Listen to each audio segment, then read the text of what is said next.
For those of us that have studied the gruesome wars over the past 100 years, we can clearly see that marginally the left is a lot worse than the right.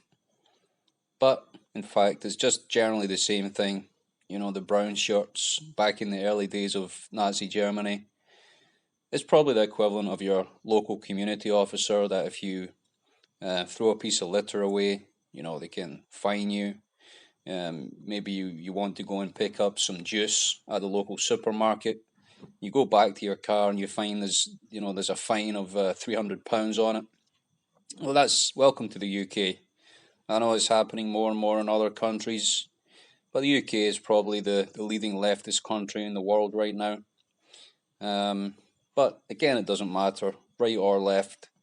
There's violence against the people themselves. And for those of us who are waking up to the agenda, it's really the elite that are being exposed for what they are: a bunch of power hungry, control freaks, narcissists, and what have you. Jezebel spirited, if you count the women in politics as well, or the Queen herself. Sitting by letting all this happen when, for example, the highest people in the country have the power to change things, have the power to clear any policies that are go through. And in fact, when you study it, Prince Charles has been found to write letters very much in favour, even of Islam. They just want to create this society that, firstly, they want to take away Christianity. That's their ultimate agenda. But they're just letting things play out, left against right, Zionist versus Islamic jihadist. And all the while, the piggies in the middle, the shadow of the police state, are just doing the bidding of their masters without question. And the people are suffering, and they don't know whether if they go to the left or to the right. There just seems to be no answer. So what I would say, even studying sport, when you look at the Rangers team that won the 9 in a row, you listen to people like Andy Gorham being interviewed. He talked about people who stand up people. Tommy Robinson is one of these stand-up people that, he's got no political agenda other than what is the best for the country, what is the best for him and his family, what is the best if you want to practice free speech, all the while in this society is just bringing in all the occult symbolism through everything, TV, computer games, everything else, through the technology.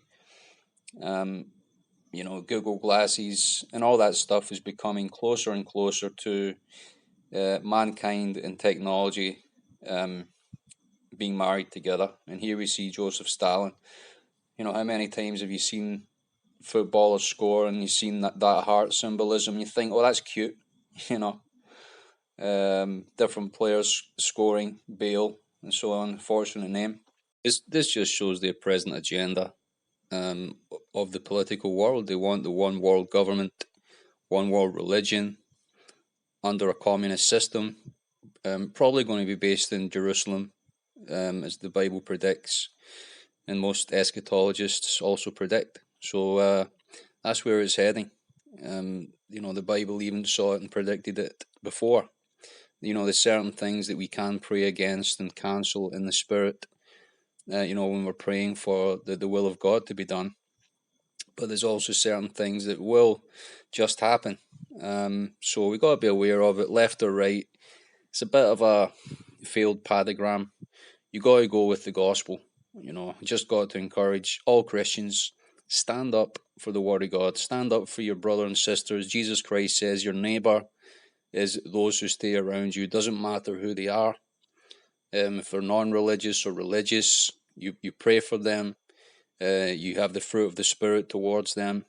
Love, patience, long-suffering, and all these things, because the state are really the ones with the worst record against killing people.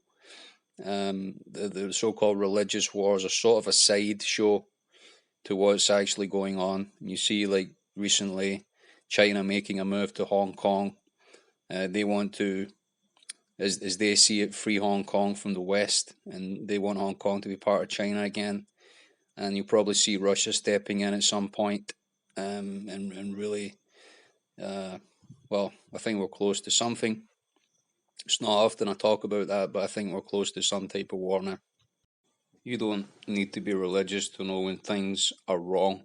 You know, when your spirit says this is wrong. So obviously, there is a lot of people standing up about the Tommy Robinson movement, but it's more than that, of course. Um, it's a lot more than that. You know, if you want to just live a normal life these days, you know, the opposition to you is the government and police and politicians.